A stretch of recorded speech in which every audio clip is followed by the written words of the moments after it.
मैं आपके माध्यम से माननीय मंत्री जी से जानना चाहता हूं, इस सरकार के दौरान गोल्ड लोन एनपीए में ऐतिहासिक वृद्धि देश में आर्थिक संकट की ओर इंगित करती है।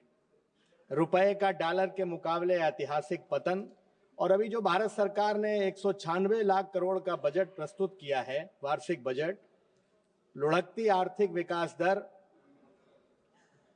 जो बजट प्रस्तुत किया 196 लाख करोड़ रुपए का कर्ज जो भारत सरकार पर लगभग 196 करोड़ है, वो इस साल के बजट वार्षिक बजट का 4 गुना है।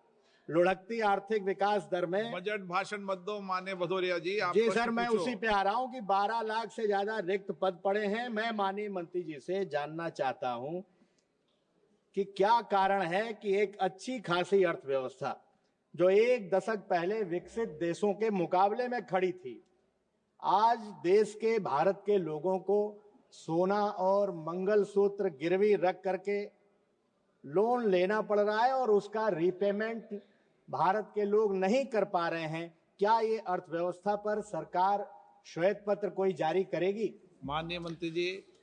अध्यक्ष जी, माननीय सदस्य जो चिंतित हैं कि गोल्ड लोन पे एनपीए बढ़ रहा है, मैं आपके माध्यम से सदन को बताना चाहता हूं कि 30 जून 2024 के अनुसार जो बैंकों का लोन था, एनपीए था, उस एनपीए में कुल वाणिज्य बैंकों का 0.22% है। और अगर कहें कि उच्च मध्य बैंकिंग वित्तीय कंपनियों का अनुपात जो है वो मात्र 2.58 रहा है। और जहां तक माननीय सदस्य ने अर्थव्यवस्था की बात किया है, 2014 के बाद से जिस प्रकार से देश के यशस्वी प्रधानमंत्री ने इस देश को आगे बढ़ाने का काम किया है, 2014 में जहां हम 10वें स्थान पे थे, आज बढ़कर के हम 5वें स्थान पर पहुंच गए। माननीय सदस्य। भावनाओं से जुड़ा हुआ होता है, कोई ऐसे ही नहीं अपना सोना गिरवी रख करके लोन लेता है। एक और सरकार कह रही है कि हम विश्व की 5वीं सबसे बड़ी अर्थव्यवस्था है, और दूसरी 3 फरवरी के प्रश्न संख्या 172 हमारा ही था, उसमें माननीय मंत्री जी ने 2020 में वैश्विक महामारी के विपरीत वित्तीय प्रभाव का वित्तीय वर्ष 2020-21 के बाद राजकोषीय प्रभाव पड़ा है, इसलिए केंद्रीय कर्मचारियों के महंगाई भत्ता, महंगाई राहत का बकाया दिया जाना संभव नहीं है।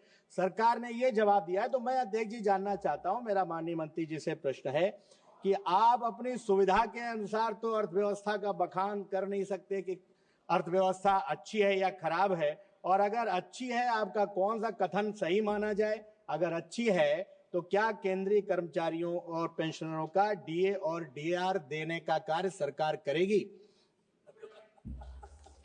अध्यक्ष जी, जहां तक उन्होंने महिलाओं की बात किया है, एक व्यवस्था दी गई है कि वो चाहें तो अपना ज्वेलरी भी रख करके लोन लेकर के अपना काम चला सकती है।